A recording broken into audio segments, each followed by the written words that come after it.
Maverick's inbound.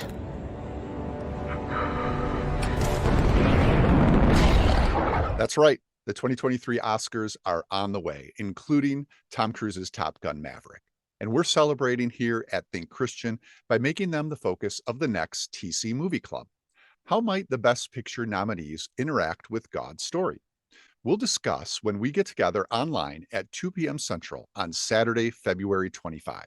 You can join us by signing up at thinkchristian.net/movie club. I'm Josh Larson, editor at Think Christian, and to plant some seeds for our conversation, I have a few questions to ask prompted by the Best Picture nominees.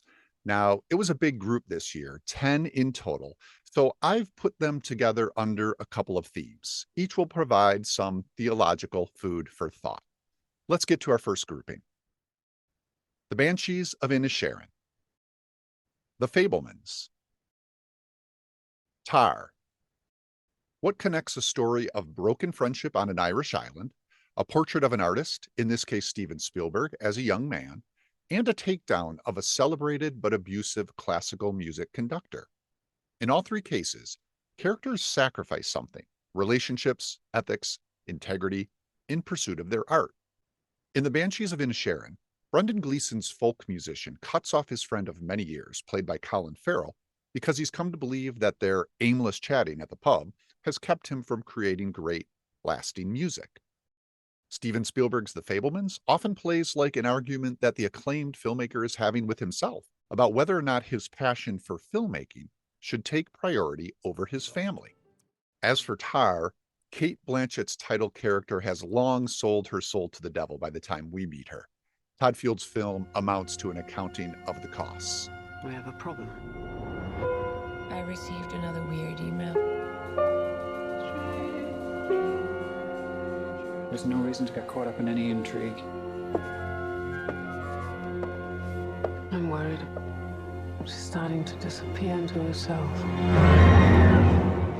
The question worth considering in relation to all three films: what spiritual price are we willing to pay for great art?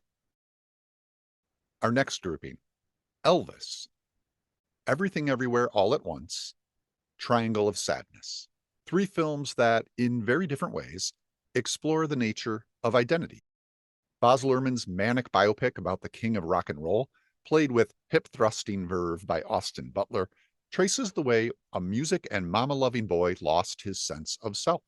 In this movie's version, by handing it over to his manager, Colonel Tom Parker, played by Tom Hanks. The multiverse madhouse that is Everything Everywhere All at Once considers the identities that could have been, as a laundromat owner, played by Michelle Yeoh, goes on a metaphysical tour of the different paths her life might have taken.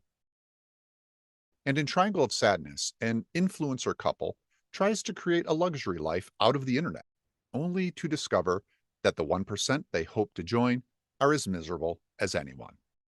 Triangle of Sadness maybe has the longest vomiting scene of any Best Picture nominee ever. And yes, I do remember that The Exorcist was nominated. At any rate, Triangle, Everything Everywhere, and Elvis, they each encourage us to ask, where should we look to find our sense of self? Next up, Avatar, The Way of Water, and All Quiet on the Western Front. Two war pictures that, despite their brutality, still have a blistered beauty.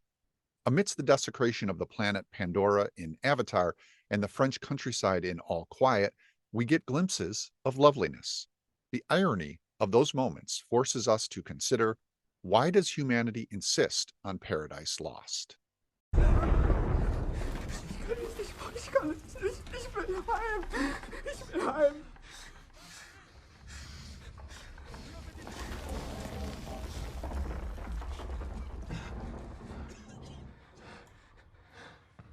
Our final pairing puts together two movies that couldn't be any more different: Women Talking and Top Gun Maverick.